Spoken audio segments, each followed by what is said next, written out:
midab uumiyaha kale ee basiin oo lagu ilhaamay leeyihiin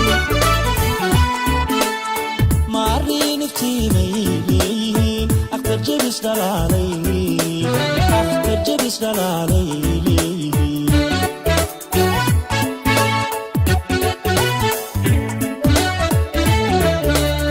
timo adhaxda joogay leeyihiin dhexda geeya ugu bayleeyihiin oogada jirkooduna waa udgoon aragtida urona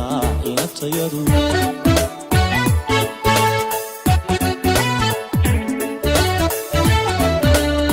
timo adhaxda joogay leeyihiin dhexda geeya ugu bayleeyihiin oogada jirkooduna waa udgoon aragtida urona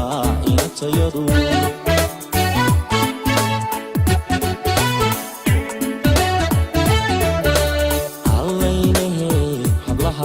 Soomaaliyeed ashaxiyo asluubay